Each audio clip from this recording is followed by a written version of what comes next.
上集提到，自古以嚟，古代嘅畫家會透過繪畫山水抒發情感，而歷代中國畫家喺創作時，除咗向大自然學習，亦都對學習前代大師嘅技術及繪畫山水畫嘅精華非常講究。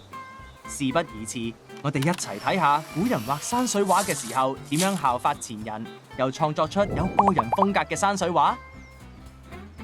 畫家師發古人嘅方法，實踐上可被歸納為模、臨、仿三個層次。模係將原畫準確咁複製另一副本，做到絲毫不差。臨係指畫家對住前人嘅原作，兼顧形神相似嘅模仿方法。呢個就係大家學習傳統中國繪畫嘅必經階段。仿就係最少約束嘅。畫家會審視細微前人作品嘅構圖章法同埋筆墨技巧，理解一番之後先開始繪畫。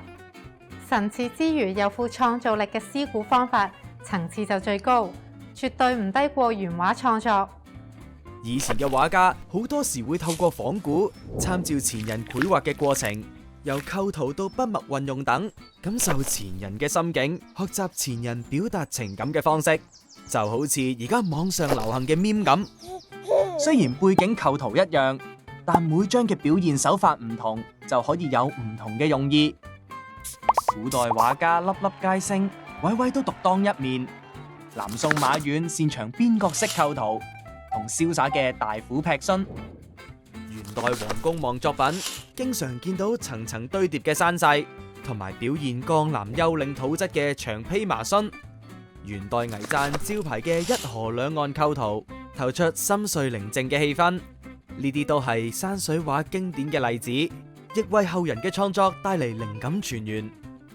咪住先，可能你會問，咁仿古咪即係抄襲 ？No no no， 仿古並唔係抄襲。古人喺重新繪畫古時山水畫嘅時候，會加入個人風格，轉化前人嘅作品，融會貫通，成為自己嘅創作。講個例子俾大家聽啊！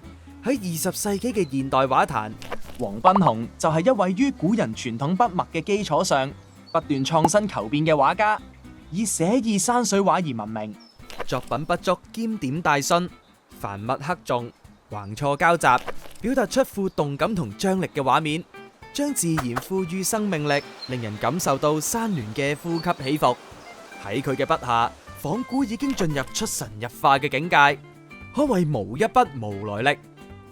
大家以後行山，除咗打卡之外，都可以嘗試以繪畫記錄風景，上載網上同朋友分享，表達下自己當刻嘅心情啊！